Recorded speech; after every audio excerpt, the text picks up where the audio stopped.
What is up, everybody? I am Evan Bacon. I'm joined by Brent, Vatne, and today we're going to be talking about Expo SDK 42, which just came out yesterday, and there's a ton of stuff to cover, so we're doing it on a live stream. So if you want to ask questions, you can do it in the YouTube live stream, and we will respond to them as we see them, and yeah, it should be fun.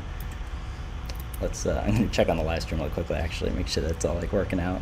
The YouTube live. Yeah. Okay. Cool. All right. You gotta check. I only have one. Myself now. All right. Sweet. I'm gonna turn up the activity monitor. All right. Brent, is there anything you want to say about like the release before we jump into the highlights? I was just going to say the highlights, so I guess we can jump into the highlights. Okay, yeah, let's get right into them. Do you want to cover this first one? Sure, yeah. So the top highlight from the SDK release is the introduction of custom development clients. So this is a preview release. There's more information on what that means in the related blog post about custom development clients. But basically, you can use it and the core experience is there, but there are going to be some rough edges, and we're still kind of working through getting it to a place where it'll work for everyone in every context, but it's in a decent spot where you can try it out in your app today.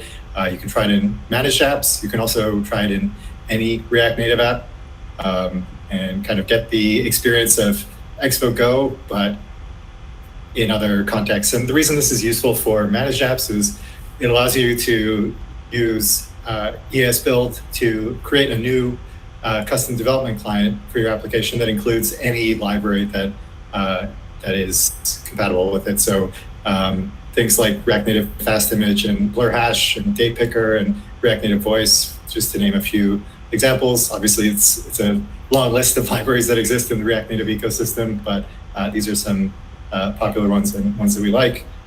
You can install these in your project and do a custom development client build, and then start developing with those libraries, which is a little bit different from how managed projects have worked in the past up until now, where you're kind of limited to what's available in the Expo SDK in terms of the native code included in your app. So that's a pretty exciting change. It's something that I think a lot of people have been waiting for a long time. And it's gonna be interesting to see how people use it. Yeah, it should be fun. I think a good way for people to understand it is like, actually we have this like demonstration here. So we have like this browser, and you see it has like a URL bar, and then over here this browser that Brent is on, it has no URL bar.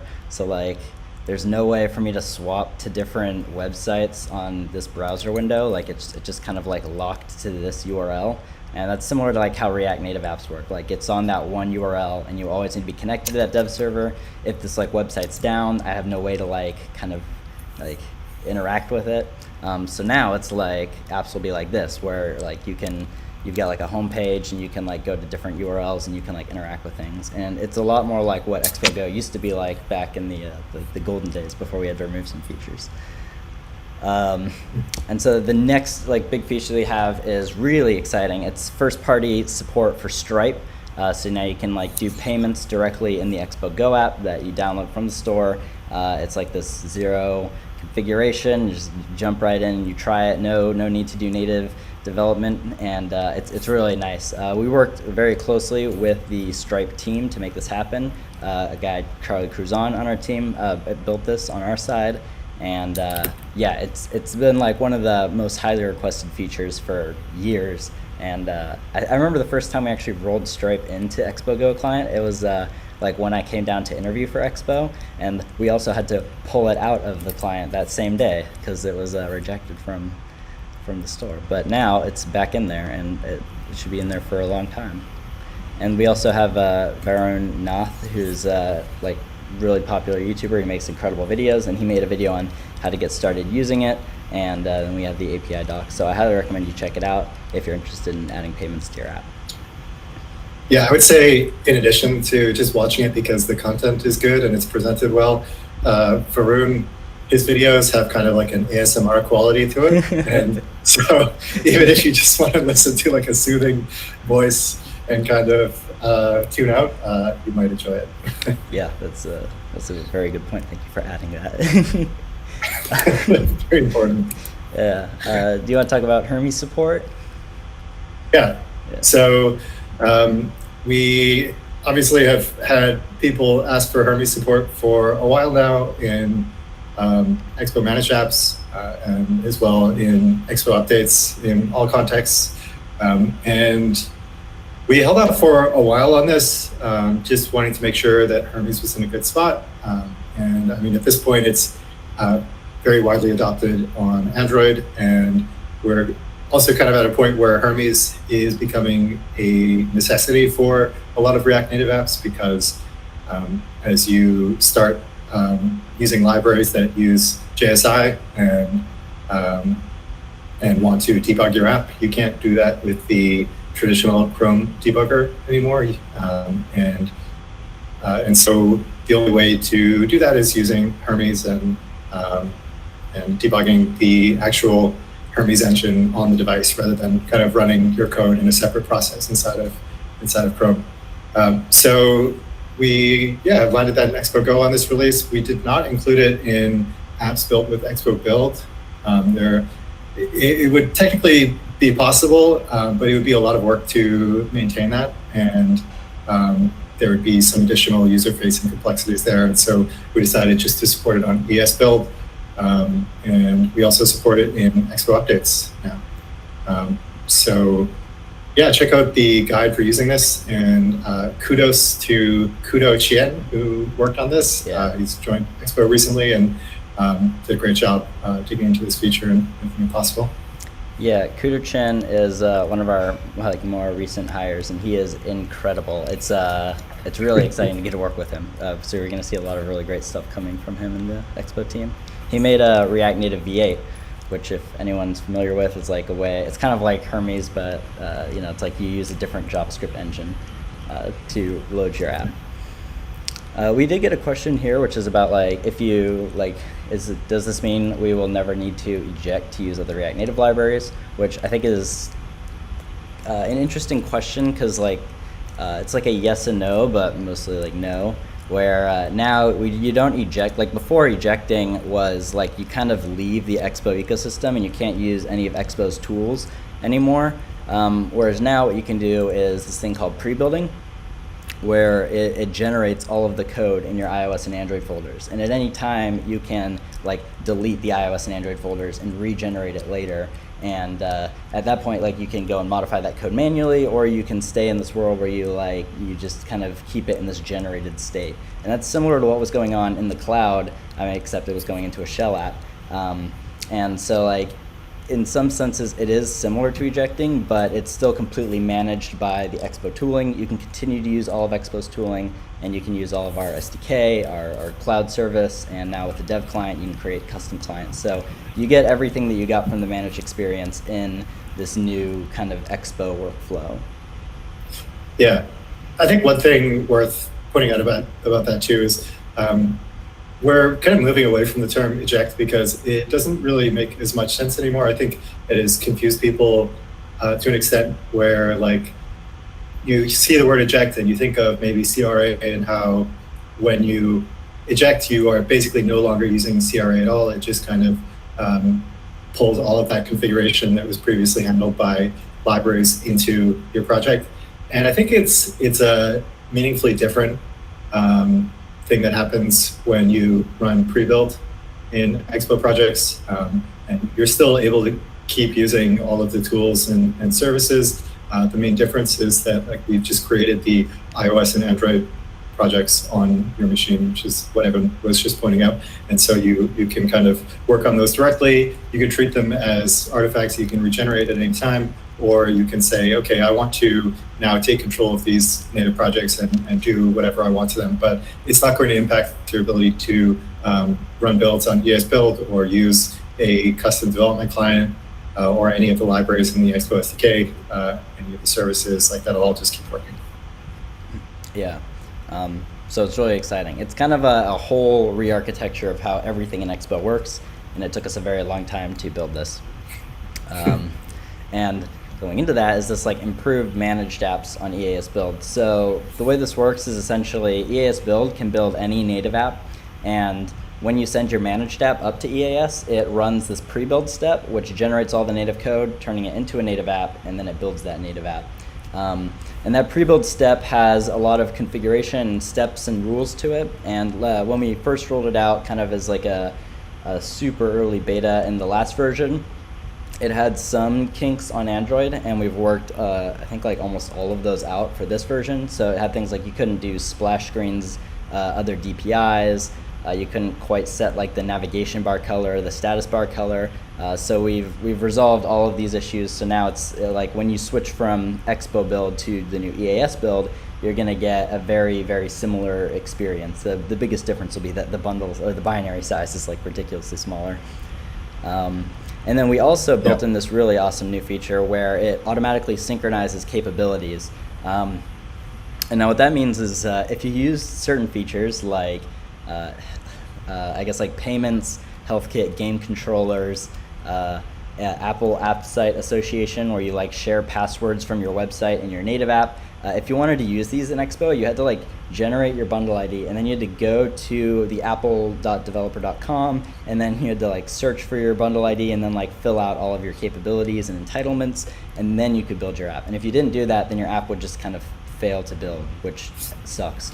So now what we do is we like look at your entitlements file after it's generated, and then we synchronize every single one of those capabilities with the App Store Connect API automatically. So you never need to worry about that.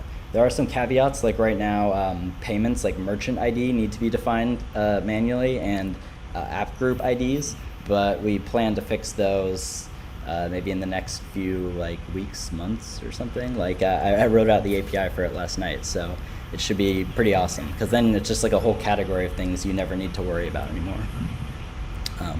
And an extension of this is like, if you go to, I mean, I can just show you like kind of what it looks like. If you go to like Expo Docs and you go to like Apple Authentication, this is one that you need to set up your capabilities. You'll notice that the configuration guide here is super long, like all of these steps that you need to do. You need to like go enable sign in with Apple capability, then you need to log in, you need to choose, then you need to select, edit, modify, then like reassign, go to the keys. All of this will be done automatically now. So all you have to do in Expo SDK 41 is just, if I'm not mistaken, I think you just install the library if you're building with EAS build. And then it like, it just like looks and sees that the library is there, the config plugin is applied, and then it adds the entitlement, and then EAS build synchronizes that. So all 8 of these steps go away.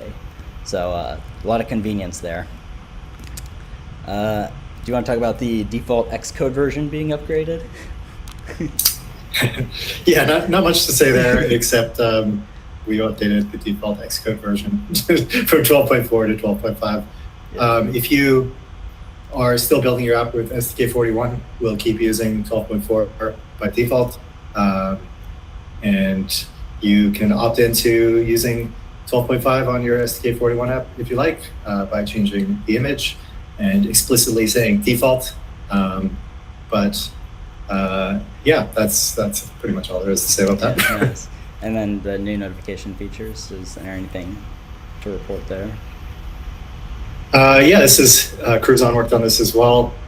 So I think an interesting one is custom notification sounds. This has been a popular request for a while.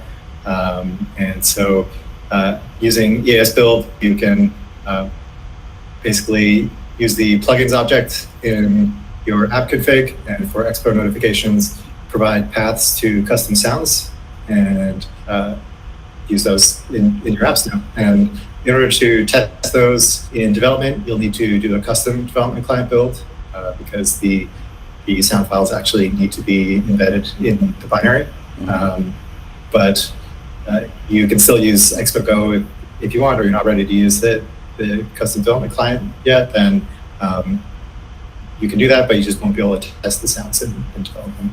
And then for handling notifications in the background, it's been possible to interact with notifications in the background. Like if you get a notification and then the user presses some button in the interactive notification dialog to perform an action, that's always been possible. But what hasn't been possible is to receive these callbacks for notifications and perform some action in response to that. So for example, it's useful for silent notifications if you want to fetch some data or something in response to a notification. Yeah, that's really exciting. A lot of these are all just like super highly requested features, and we're really happy to land them all. This next thing is kind of new. So like with the new config plugin system and pre-building, we wanted to make it easier to create plugins for third-party libraries. So if you want to use something like Mapbox with your Expo app, it has some extra configuration outside of just installing it. And a config plugin and Expo module system like allow the module to essentially link itself completely. So all you have to do is yarn add it. And developing these plugins, like it's a new system, and we wanted it to be really tight. So we created some tooling around it. Like this first one is mod previews. So you can essentially go in, if you've installed VS Code Expo, hit Command-Shift-P and then search for Expo preview. And then when you change like anything inside of your config, you can see how those would look inside of the actual native file that gets generated. The alternative to this was you had to like just generate all of the files and then look at it and like individually. So having that like in this like live situation is just super nice. And you can do that with any of the static files. So anything, we call this Introspection, and it works with like your Android manifest, your info P list, your strings files, your entitlements files, and you can get a better sense of like what's going to be added to your app. So we kind of like peel back the curtain on all of the magic and just show you what's going on. Here, another like super highly requested feature was knowing what permissions actually get bundled into your app. Like this is a big issue with the last build that we made, or the last system where it was just a shell app. It had every permission included by default. Now you can see every permission that's going to be added to your build before you do it. And there is one caveat, and that is that some libraries can include permissions inside of their Android manifest that they include, and then those all get merged in, and this doesn't have the ability to show you those. So this just shows you like what would be in your actual Android manifest, which generally is just optional permissions. Anything outside of this would be like an entire library that you uninstall. And then we also added IntelliSense because that's awesome. I love IntelliSense. So now if you have an image, you get like autofill for that image. And then you can click on the image to go to it. So if you're adding your icons, it's just like much easier to kind of tap through them. And then same with plugins. If you make an empty quote, you can see every plugin in your dependency folder, which has a valid config plugin. And then if you start typing it out, it will show you any JS file that you can add. If there's an error, it will show you right there what the plugin error is. So it gives you like a nice kind of quick, responsive way to work on plugins and interact with your application. Another thing that we released this a little bit earlier, and that is the Expo Run commands. These are super fantastic. I really enjoy getting to work on these. These were like huge for helping you test things. I mean, before when we wanted to test Expo, we had to send it to the cloud, and it has to build inside of Turtle, and there's just like a lot of issues that could go wrong. So this doesn't just like make like everyone's lives. It also helps us to like iterate way faster within Expo and like get a sense for how things work. We also use this custom iOS logger that we built in EAS Build Now, so you get like these more refined node-friendly logs in your cloud build as well. And we have some great adoption for config plugins in the community so far. So not every library needs a config plugin, which we're going to get into here in a moment, but some of them do. Usually ones that are tied to device features. So things like fast image and NMKV and blur hash, they don't need a config plugin because they're just like a view that you link. But things like Stripe, NFC, HealthKit, voice, Bluetooth, WebRTC, Mapbox, these all require a config plugin to actually work correctly. And I think Stripe here was the earliest adopter with their official Stripe package, and now you can do things like NFC. So all you have to do is install the library, add the plugin to your project or to your app JSON, and then run pre-build. Or if you send it to the cloud, you can it'll just run pre-build for you automatically. it has some instructions, and like each one of these has instructions, so you can see like you go into your plugins array, you add the library, and then that links it. You can also see the props, so you can do things like change the NFC permission message and set different like identifiers. So you have like some nice ways to like interact with it without ever having to touch native code or delve in, and it's a lot safer than like the alternative. So we think it's just going to make projects work a lot smoother. And we're really excited about all these. A lot of these are going to be closing out Canny requests. So I don't know, like I think that's it for like the new features that we've added, and we can get over to the Canny closeout. But essentially, like, I don't know if you want to like help jump in on this, Brent, but essentially like what we're going to be doing for these like initial Canny requests is kind of associating them with being able to get these features without having to directly write native code yourself or having to have Xcode installed on your computer.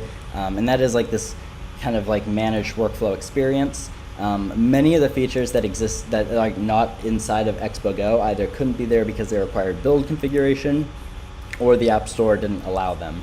So if they're not there, then they probably will never be there just due to restrictions. So this custom client system was built as a way to help users get that. Is there anything you want to add, Brent? Yeah, that's right. There is also an FYI page, expo.fyi/what's in the SDK. I'll just share it in the chat. That explains kind of how we make decisions around what goes into the Expo SDK. Essentially, if something's not included in the SDK, then and you can configure it and install it in your project without needing to use any of the native tools, then we consider that, along with the custom development client, then we consider that to be something that we can close on Canny as a feature request. And like Evan said, we probably won't necessarily include some of this stuff in the SDK, but still consider it closed just based on the fact that you can do it now, yeah. Which I think is what people wanted, really. Yeah. And I think like if there's any Canny that we close, which is a feature request that people think should go in Expo Go, they can open it up and like specify that it should go in Expo Go, and then at that point we can make a more informed decision on like if it can ever go in Expo Go, at which point we would close it, or if it is like something that we might consider doing in the future. So really like what we plan to do here is kind of clear this out so that it's very like easy for people to like start making more meaningful feature requests again. Like a lot of these have just gone kind of unheeded for many years. Like this one's here since 2017, and like it's a totally different system than what we had in 2017. So we're very excited to like make some progress on these. So for a lot of these, I think I'm just gonna mark them all as in progress, and then we can like close them out later when we have time to write more like thoughtful reviews and stuff. But yeah, I won't notify all the voters now. We'll do that when we actually save it. But we've essentially divided these into different like categories in the system. So we have I can like search by tags and show like what is a dev client library, and as opposed to like what would be an Expo Go library.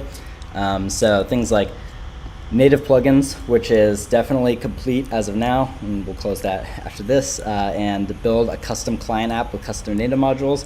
Though both of those are like now complete, and those kind of define like what we've built here. Audio playback in the background is something that we plan to add as a is something that like other libraries provide that you'll be able to use with dev client. I actually think it's like pretty close using things like React Native. I think it's track player. I just haven't had time to explicitly test it before like marking it as complete. WebRTC, we actually have a PR open to add a config plugin for that. I think the maintainer is on paternity leave for 7 weeks, so that one might take a while. But for all of the ones that have config plugins open to be merged upstream, we've gone and opened up like just kind of these pseudo config plugins, which kind of work like how like in TypeScript, if a library doesn't have types, you can install like an @types/ and then the name of the library, and then you get the types for that library. But it's not like perfectly linked up to the library, so the best option is for the library to have upstream support. We've kind of done that here with @config plugins. So you can do @config plugins, and we'll probably move this repo to somewhere better in the future. But we have React Native BLE PLX, React Native Call Keep, Dynamic App Icon, Google Cast, and React Native WebRTC, and Detox. These are like majorly highly requested libraries, and so like just to help people like kind of get there while we work on getting them upstreamed, they can install these and use them as well. And each one has like instructions on how to use it. So like here you would add @config plugins / React Native BLE PLX to your plugins, and then when you pre-build it, it would have BLE PLX support added to it. That one's taking a while to merge because the company that like maintains it got acquired, and now they're like changing hands with the repo, and it's taking a while after like all these years. So yeah, I think like Date Picker is one which is like, it definitely works. It doesn't need a config plugin, and so it's completed. In-app purchases is one that we have a plugin for, but we need to improve it to like work better with the dev client system. I think it like didn't quite age well, so that one's still like open. And then Bluetooth is the one's like basically done. Mapbox GL has a plugin, but I think it doesn't work with simulators, and it doesn't work with Android R, and that's more of like a Mapbox upstream problem.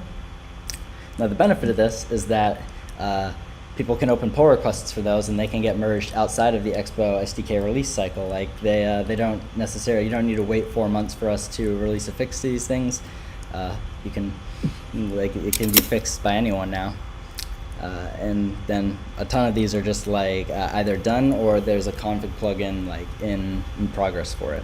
Actually, to demonstrate how this system works, we've created like a little demo here, which you can go and install. I'll drop this link in the live stream here. It's also in the description. But you can go to this GitHub repo, and from here you can click on this Apple button to install the IPA for the simulator, or this Android one to install the emulator. So I'll just like install both of them right now, kind of demonstrate how it works. This is Android emulator, and then the iOS simulator. And then all you have to do to get these to run, like these were built in EAS build from the project which is linked here, which is a managed project. There's no native code inside of it. See, there's no iOS or Android folder, but these are totally custom development clients. So I'll go ahead and open these up. I'll open up the simulator, and then all you have to do is drag this app and then drop it onto the simulator or the emulator, and then it will install that client for you. Brent, do you want to say some filler things while the simulator opens? Yeah, just answering Kim's question in the chat. He's asking, so for any native package that have additional config steps, that can be solved with a config plugin. Are you going to host these like React Native Community? So the ideal scenario is that we get these plugins directly into the libraries themselves. So I posted a link to Stripe React Native. You can see there's a plugin directory there.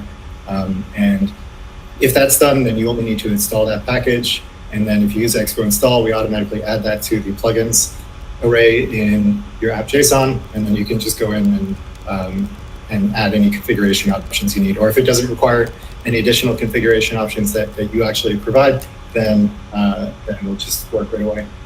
And I think this is better than hosting them separately, because otherwise you need to install 2 packages for a single package, right? You need to install that config plugin / React Native Stripe and also React Native Stripe. And nice. It just helps ensure that they stay in sync, and you don't have to worry about versions being different between your config plugin version and the version of the app itself and so on. Yeah. Classic. Yeah, my taxes. So I've dragged and dropped the IPA onto the simulator, and I can click to open it, and what we see here is the development client. So it tells you how to start things. You have a URL bar to enter things, and you can also see your recently opened projects. So over here in my JavaScript project, which you can clone from the repo, I'm going to run expo start --dev client, which starts it up with a special URL, which has the URI scheme for this app in it. When you do Expo Start, it opens it up with exp:// which is for Expo Go apps. So this one is for the custom app. And then I can hit I, and it will open it right here into this simulator for me.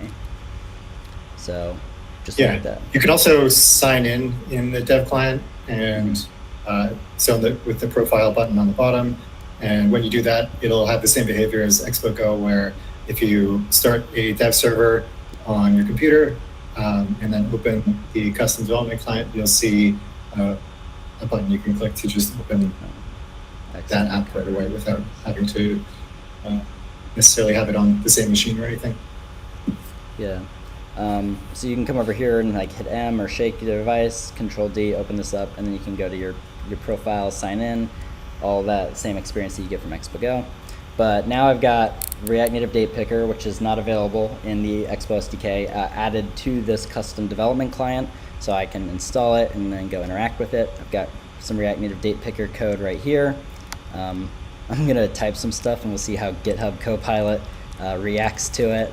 So let's see, I guess date picker demo. Yeah, that's close enough, I guess. And so right now you can like import your date picker component and yeah, just get to using it. I actually have a couple of demos here that I can show you guys. So let's see, we'll go to the app.tsx, the classic comment and uncomment. So we've got React Native Blur Hash by Mark Savvy or whatever. Yeah, he's a pretty awesome React Native developer in the community right now. So you can add that one, no config plugin required. We have Date Picker dynamic app icons, which is pretty cool. This one's iOS only though, so it's not like that full pure Expo experience that you're used to. But with this, you can just change the icons. This one's very config plugin heavy because it like takes the icons and generates them into your app before building it.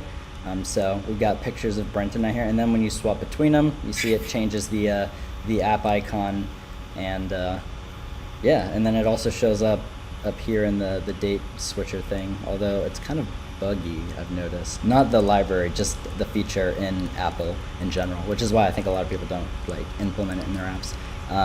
It's also hard to implement, but with Expo, it's very easy. So like over here, I'll show you, in the plugins array, I've just added this config plugin / React Native Date Picker app icon, and then I just have a bunch of URLs. You can also use local file paths, and then like it just downloads this image and then turns it into an app icon.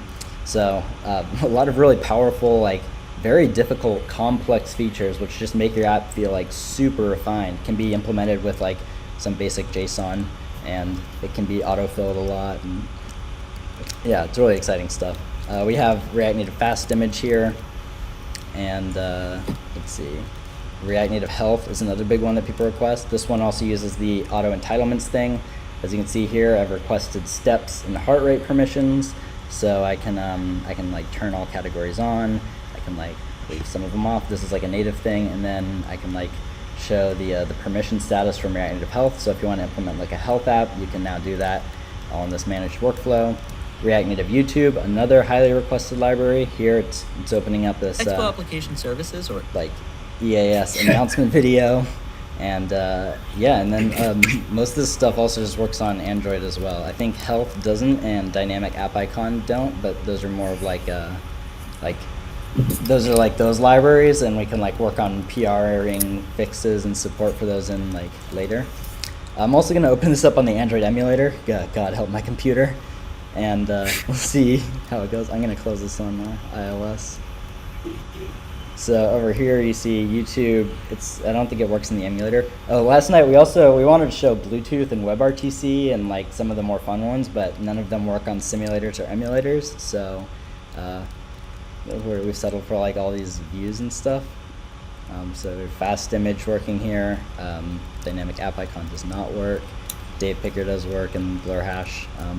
So a ton of new features are now available to people using this like managed Expo workflow. I made all of these without building anything locally. I didn't even need Xcode to build these. I just sent them all to EAS, built it automatically. My EAS JSON looks like this. So I've got managed workflow, development client, and internal distribution. And then on iOS, I'm using simulator distribution just so that everyone on the stream could download it and use it if they wanted. You could just as easily do ad hoc. And if I wanted to test these and build them locally, I could just Expo Run iOS and Expo Run Android, and then I can test it locally without even having to go through EAS. So if you want to quickly iterate or like do some kind of debugging, you can just like do that all now. It's all fully available. Let's see what else we've got here. I guess, I kind of wanted to show how that entitlements thing worked with Expo Apple Authentication. So again, before it took like 8 steps to set this up and get it going. Right, I need to do add. And now I can just come in here and install the library. Once it's installed, we will check out the app.json. And let's see, app.json. We can preview this, so Expo preview modifier, and then we find the entitlements file, which will be generated when we build it. And as you can see over here, let's blow this up a bit. I'm going to cover Brent's face out for a minute. Over here, you can see we have the Apple sign-in stuff. It's now automatically added. All we had to do was yarn install the library, and it just gets added to the entitlements file. There's no extra setup that you need to do. If you don't want to have Apple sign-in added to your app, just uninstall the library. And then like with HealthKit, again, all you had to do, we just installed it, we added the plugin, and now these HealthKit entitlements are here. To synchronize these with like App Store, all you have to do is build with EAS, and it automatically takes care of it. So all of these steps that I just described, like a lot of users just won't ever know that they exist. Like they're just kind of hidden when you use Expo, and you get this super nice kind of flush workflow. Anything you wanted to add with that, Brent? Yeah, I think use the word hidden. I think hidden is kind of right, but also you can see it if you want to. So it's like we take care of doing it for you, but if you want to inspect to understand what's going on, you can definitely dig into it, like you were just showing with inspecting the output of entitlements and that sort of thing. It's also really useful for looking at the Android manifest if you want to see like what permissions are being added to your app. That was something that people have had trouble with in the past. So if you preview the mod for Android manifest, you'll just see like all of the permissions that are added by config plugins. One limitation of that is it doesn't show permissions that are added through libraries and their own Android manifests. Those are all inherited by the application Android manifest. And so this just shows config, the permissions that are added through config plugins. So something to be aware of. Well, GitHub Copilot is recommending permissions for me right here. Record audio. Oh yeah, not bad. Yeah, nice. Yeah, there we go. Nice work, GitHub Copilot. It kind of understands Expo. So yeah, you can get going with Expo as well. Wow, it actually knows a lot of these. Okay, it's kind of scary. We can... yeah, whoa. I wonder if it's reading those from the buffer on your right split. Oh, interesting. Yeah, maybe it's just like someone else on GitHub that like manually added permissions, and it's like looking at those. Yeah.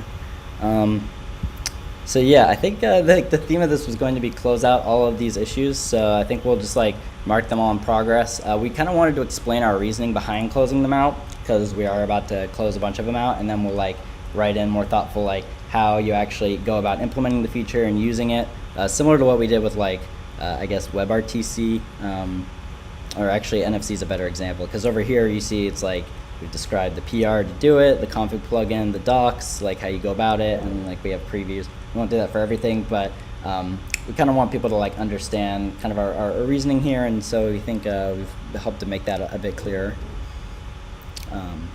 And yeah, if you haven't used the Canny to recommend or like request features, feel free. You can do it for more than just like modules.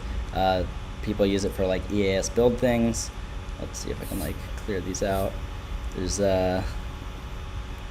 let's see, ES build, clear a dev client. It's like standalone build notifications. So like if you want to get a notification when your build finishes, and we like sort all these kind of like internally and determine like what should stay and what should, things like capture screenshots or like submit new versions for deployment. It's like anything that you find that you want when doing Expo development, just like leave your idea here, people can vote on it. We do pay a lot of attention to these. It might not seem like it because they've been open for years, but it's just taken years to like implement them, and we're super excited that we can start being like a lot more proactive and like interactive with the community and working through these things. Yeah. I think the thing is, like, we could have implemented a lot of these features, but it wouldn't have been possible to do in a very sustainable way. We would just be growing the size of the Expo runtime, and it would impact every app built with the managed workflow in Expo. So that's why we had to take a step back and say, okay, we need to build a new build service. We need to rethink how we actually build apps, and not depend on this model of having a sort of we call it like a shell app that includes the standard runtime, but instead have customizable runtimes. So that's why it took a long time to resolve this stuff. It's like it required us really recreating a lot of foundation while still allowing people to keep using what we have now and providing a smooth transition path to this. So yeah, it's pretty exciting to have this preview out there now so people can play with it. Yeah, and like again, we plan to improve Dev Client a ton more. We plan to improve like this config plugin setup system. So certain config plugins currently use regexes, which is a little bit of a hack. So we're planning on like implementing that in our Expo module system so that libraries can like programmatically tap into the changes that they need to make. Like for instance, if a library needed to add something to the app delegate, it can do that inside of its own package, and all you have to do is install it. And just like make more safer operations. So even if you run into certain issues with config plugins, we plan to improve that a lot more like in the future too. Something I have noticed about like using a lot of these libraries is that many of them either like only support one platform, or they don't support both, or they don't support TypeScript, or they don't have good setup instructions. So I think that's like gonna be a thing that like hopefully with having more like Expo users have their eyes on it, they like kind of bring it to library authors' attentions, maybe open PRs to attempt to get it up to that kind of like Expo kind of standard. You know, like, I mean, I'm saying that they only support one platform, but Expo actually supports like three, like iOS, Android, and web. So like, there's a lot of work to be done to make just like a library kind of be at the same level as one that comes from the Expo SDK. So we hope that like the whole community kind of improves over time too. Yeah. And we're planning on adding some affordances to React Native Directory to make it possible to see which libraries support config plugins or generally work in custom dev clients. Yeah, that's a good point. Yeah, so if you go to like React Native Directory, you can come over here and see like which libraries work with Expo Go and stuff. There's no way to see what works with dev clients yet, but we'll add that. We'll probably add like some kind of not statement, because most things do work with dev client, and we'll just determine like, and then you can come in here and see if something has a config plugin or not, and if you can use it. There is a really popular one is React Native Firebase, which I think someone's opened like a discussion to add it, and they didn't seem interested. So there is like an out of tree solution with RN Firebase, which is made by someone at Expo actually, or someone at Software Mansion who we contract. And it's already got like 172 downloads. You can go in here and install it, and then it describes how you can like set up and link React Native Firebase to your managed app if you want. It does make use of the Google Services files from the built-in Expo system, which is nice because we like test those pretty well. And then you can just get going with whatever library you want. So if there is a library that needs a config plugin that like you don't feel comfortable opening a PR to, or you don't want to open an issue to, you can like send it to us on like tweet it at us, and we can like take a look at it or open it on Canny, and like we can see if the community is interested in adding a config plugin for it. And right now we're like mostly focused on the things which have been like top requested forever, and determining if we can like slip a config plugin in really quickly. And I think we've done a pretty good job. So that is all I've got for you guys today. Feel free to use this demo and let us know like what you think about it. If you want to use EAS and things like that, you should definitely give it a shot. We're working towards getting EAS build to general availability, where we open up a free tier and we make it available to everyone. Right now it's still in beta, but yeah, it's a lot of new stuff, and really excited to share it all with you guys. Do you have anything, any closing words, Brent? No, I think you summarized it pretty well. Well, sweet. Thanks for joining us, everyone. We'll talk to you in another 4 months or something. 3 months. Yeah. Oh, three months.